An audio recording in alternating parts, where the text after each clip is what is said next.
All right, hey everybody, welcome, and I'm going to flip over here to the webcam, getting this set up. So trying the new streaming again, and it looks like it's working, so hopefully everything syncs up. Anyways, welcome to the Productivity Academy live Q&A. If you're joining for the very first time, first of all, thank you for joining the group, and if you're watching this on YouTube, thanks for checking it out. You can subscribe just by clicking the button below if you want to stay up to date. Obviously, with new videos like this, as well as app reviews, process information, automation, all that good stuff. And then if you want to come live and join us in the group, you can find that link below as well. It's a free Facebook community, and you just have to answer a few questions that show me that you actually want to be in the group and you're not just clicking a button. So if you can handle that and you're into productivity, time management, process, all that good stuff, then this is definitely the place for you. So today I've got a couple of questions I want to cover, and then we're going to go into using Trello to set up for VAs and employees. And this is something that gets asked a lot as far as how to actually do this and the specifics behind it. And Trello is a really flexible tool, but I found that one of its most powerful uses in the beginning for people is to do task or project management. You can do this with single people or with groups. So it's really a great way to get started. You don't need some really complicated project management software. You know, as far as actually you being in control of the project, you might need some additional work or tools. But for managing others and just tracking some, fairly basic tasks up to more complicated, even things like content schedules, publishing, all that. So we'll get into that, but like I said, let's get into the questions first. So the very first question was this person asking, I'm in my late 20s and feel like I've wasted a lot of time. Is it too late for me to achieve something worthwhile? And yeah, that's tough. I think everybody feels this at some point, like you feel like you're behind the curve and everyone else is ahead of you, and it's too late for you to do something great. And it's never too late. To be honest, I didn't go back and look for some really specific examples because it's something I've felt. I look like right now I'm 38 years old. Hey, is it too late for me to be making a video and putting it on YouTube and to put out a course on productivity and a cheat sheet on what's the best way to do X, Y, and Z, because I'm just now realizing that, this is something I know that other people could benefit from? Of course not. And would that have been neat 10 years ago? Sure. But it didn't happen for me then, and so now is the next best time. And so it's the same thing for yourself. It's figuring out what you want to do and what it is that's important to you. What are your goals? And realizing, like, why do you feel like you wasted a lot of time? Maybe you literally did, and in that case, that's awesome, because now you realize that, and you're not in that same place where you're just kind of oblivious or you're just drifting. Now you can figure out what it is you want to do and get to work. So, to be honest, I think that's a great place to be. Second question, this is good. Sorry, laughing at this because I can identify with this. So, is it possible to play World of Warcraft while maintaining a healthy and productive life? I will say yes, it definitely is. I think you can do anything while maintaining a healthy and productive life. It's just maintaining control, okay? And I'm not going to lump World of Warcraft into things like drinking too much or binge eating, but, actually I will a little bit. If you have an addictive behavior or you are an addictive type personality, then, these things can be difficult. These games are made to be, very enjoyable to play, to keep, there's always a next step. There's something you can do. I have played World of Warcraft. I haven't counted. I love playing video games. I love tinkering on my computer. I'm that sort of a person.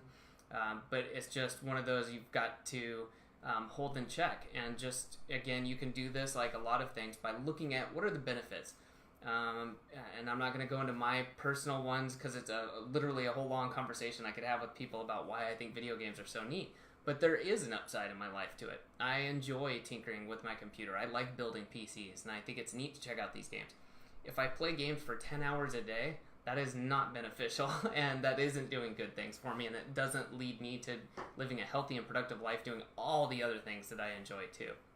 So I think, yeah, the answer is you could do this, but like anything, you need to set up some sort of goals or limits. Is it, hey, the longest I can play is 2 hours. and I just set a timer, and whatever it is, yourself best. Can you watch a clock? Do you hate having a countdown? Do you maybe just want to limit it to the weekend so you're not staying up late and waking up tired? Those are all things you have to answer for yourself. But I think that, like anything, almost anything, I guess, you can do it to some extent and still have a good life. So that's my 2 cents. Okay, last question. This is good. So in GTD, that's getting things done. What exactly is the benefit of adding new tasks to the inbox first, then at a later time processing them with tags, due dates, details, etc.? Why not do this while adding to the task? While adding the task.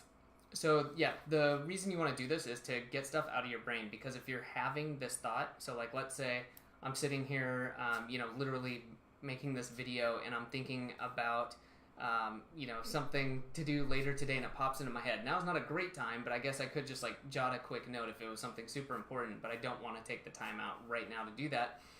While that's a little bit extreme, that same idea still applies, that you want to get these ideas out of your head and then deal with it later, okay? Because you're having these thoughts about, let's say you're working on project A.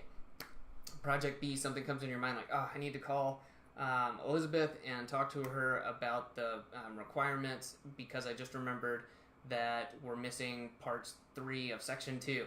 Like, just write that down and then deal with it later, because the longer you take to deal with that, the more off track you're getting on project A, which you were originally working on. And the whole idea here is focus and being able to continue on your train of thought or where you're at without getting pulled out. And it's totally normal. We all have these thoughts. You've got other inputs, you've got things going on. But then again, just coming around that idea is get out of your brain, get it into your system, whatever you have, if it's Evernote, if it's a notebook, whatever it is, where you can deal with it later. So I think that's the good goal behind that, and something that I certainly practice, whether it's little notepads, whether it's my notebook, Todoist, but then obviously, and one of the points of GTD is to then collect everything and have a system for processing it later, because that's the part. If you don't have that, then you're in trouble if you're just randomly putting things down everywhere. So, good question. Okay, so switch over now, and let's talk about some Trello. So I think that this is a really good place to get started. If you haven't used Trello before, I'm not going to tell you to like go out and try something brand new today, but if you're looking at, if you use or have employees, you have VAs, or even for yourself, for anything from content publishing to getting maybe some more complicated tasks than just like a single line, and especially if you're using things that have checklists. There's some great things you can do with Trello. And this comes up a lot, that people are asking, how do I set this up? How do I use this best? I hired someone to work part-time for me. Remotely, how can I do this? So let's talk a little bit more about that. And I want to show you exactly how this can work and how you can do this for yourself. So let's go look over here. We're in my account in Trello, and I've just set up a couple things real quick. So what you're seeing, in case you're not familiar with this whole area is called a board, all right? And then within here you have lists. So let's say I added a bunch of cards, it would just continue down this direction. So these are individual lists, and then you can see add a card, add a card. So I'm just gonna put 1, 2, and 3. So you can see it just goes down. And that's why it's called a list. Okay, and for just this example, I said, let's say we have VA number 1, obviously you can put someone's name, VA number 2, need help, completed, and templates. All right, so let's say you have a task, right? You come in here and you could write a description. I want to say that here's an overview of the task, and then maybe a checklist, because you have 3 things you want them to do, right? Or 4 in this case. So now you have that, assign that to a VA. Now you might be thinking, well, how does a VA find out about this? Well, you have to join them, or have them join and invite them to the board, but then you can have them watch the list. So you can click and go watch. And so VA1 should be watching this board, and all that means is they're going to get notifications about anything that goes on in this board, okay? So when we created these cards, VA1 would get notified about that. Okay, and that's up to you how you want to set that up. Personally, I also like augmenting this with IFTTT or Zapier, and that can give you a little bit more customization instead of a Trello notification. For example, maybe you're working with them in Slack, you could automate that. Or, an email goes to them and says, hey, here's the details of what was added, or if things are edited. Okay, so the exact same thing for VA2. I'm not going to go into this, I just want to show you that, this can work with more than one person. Need help is a very common one, and this should always be in there. You can obviously call it something different, but this way the VA doesn't need to maybe ping you directly, whether it's like an email, but they can move the card. And so let's say the VA went through and they got number 1 done, they got number 2, but they're confused, or maybe number 3 was incomplete, or they just are stuck. Then they can just move it over here, and this is one where you would want to watch it. So I've already gone through and said, yes, I'm watching this, because I want a notification when they have a problem. And then you could come back in here and say, okay, number 3 is now okay, or whatever you did. If you want to do it that way, click save. You can also mention people in Trello, so you can use the @ symbol and mention people. So very flexible. And then they could go back, okay, they can pull it back and then continue working on it. And then when they're done, they can click on completed. Of course, what happens at this point is very much up to you, whether you just want to be notified if something's completed, if you have a project manager, they need to.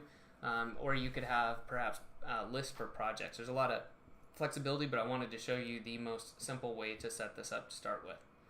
Now, one thing that I want to spend one more minute on is if, let's say you have recurring tasks, then you might want to have a template. And so I'm just going to call this template task 1. And we're going to say that this is something very common. And again, I'm just going to add some blank text here. Now, what we can do is a couple things here.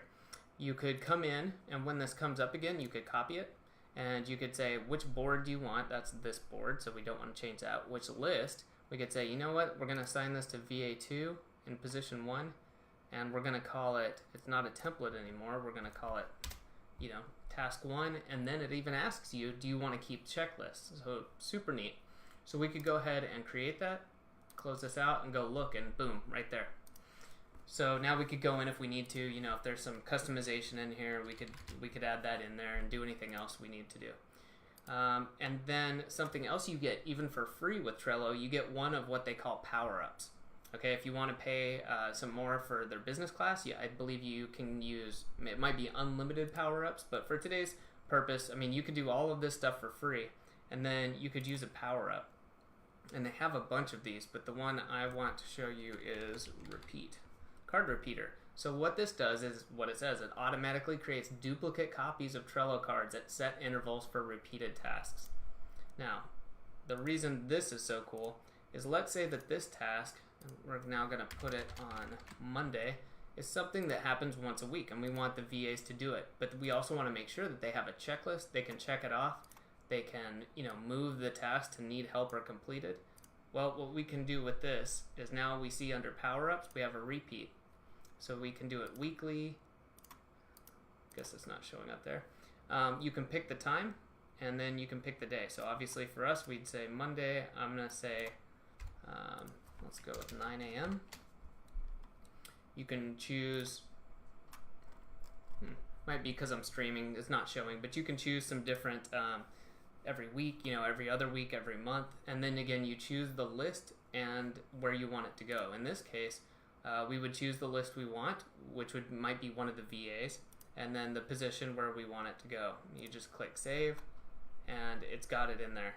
And now you can see up here, next repeat, and go in here, and again, if you ever need to edit that. So really powerful. So this is the basics, and this is a great way to get that set up so that you can start working quickly with VAs instead of having to do the email back and forth or even Slack or Skype. It'll drive you crazy. So if you have any questions about this, feel free to drop a comment or join the group and ask.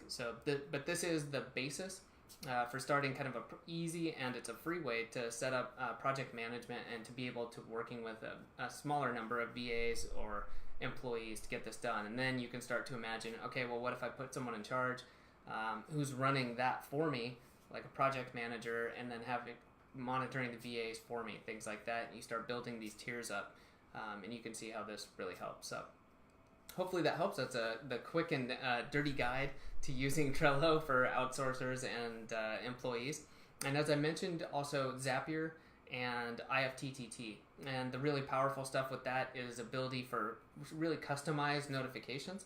But you can also then start to automate some of the ways where cards are moved or data is taken in and out of places. So again, it could be something like you have a weekly admin task that needs to be done. So you have that pop up in Trello and is assigned. And then when it's done, perhaps that part of the task is some information is added. And then you could set up a Zap or a IFTTT applet that takes that information out, adds it to a spreadsheet, does whatever. So, sky's the limit. And again, I don't want to overwhelm. I just want you to see that this is a really good way to get started and manage. So hopefully that was helpful. All right, I'm going to hop back in before we wrap this up and make sure that there's no questions. All right, we are looking good. So thanks for watching. Again, if you're on YouTube, you can click the subscribe button, stay up to date. You can also come and join us in the free Facebook group after answering a couple of questions. And that link is also below. So thanks for watching, everyone, and I will catch you next week.